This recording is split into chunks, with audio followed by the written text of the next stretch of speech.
Um, Hi, Chaya. I realize that I'm no longer scared of being vulnerable because I realize that my vulnerability is truth. And if all I want is truth, and if all I desire is not to seek delusions and be in a delusional state, then it would only make sense for me to want truth and to therefore be honest.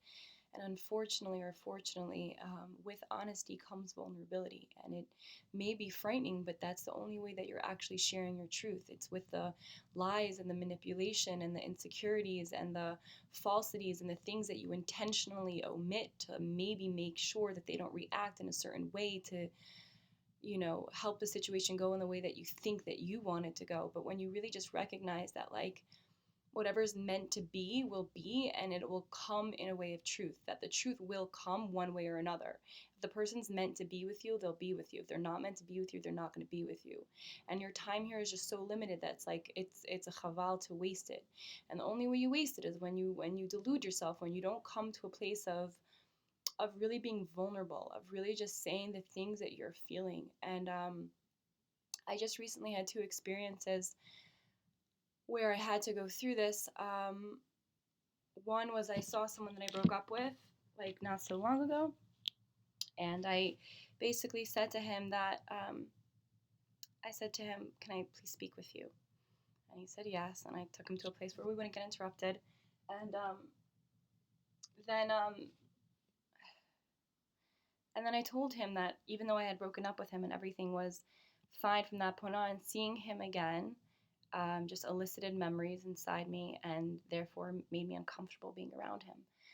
And he appreciated my honesty and he said thank you, and we spoke it out, and we developed a different type of relationship after the one that we had, which was a dating one.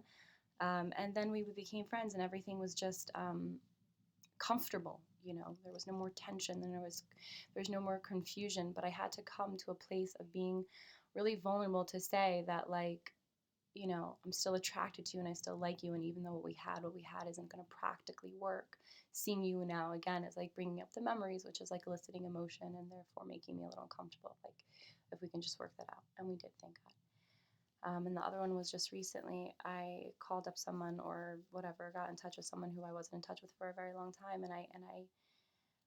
The only thing that I really needed to release was that I love him. And I just needed to say, I love you. And once I said, I love you, I just felt like whatever energy was holding me onto him, whatever energy was like still not cleared, it was gone.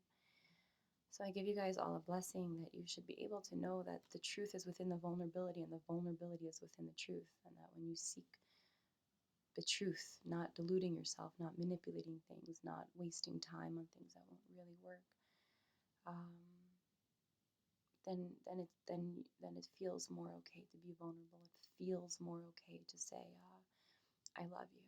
I'm so sorry. I'm so sorry. I didn't do what I should have done. Um, and other things like that we all feel, but we just need to seek out. So I love you all. Have a good day. Don't mind me. I'm cleaning, hence my lack of everything. Peace and love and goodness and beauty and strength and vulnerability and truth and peace. And I love you.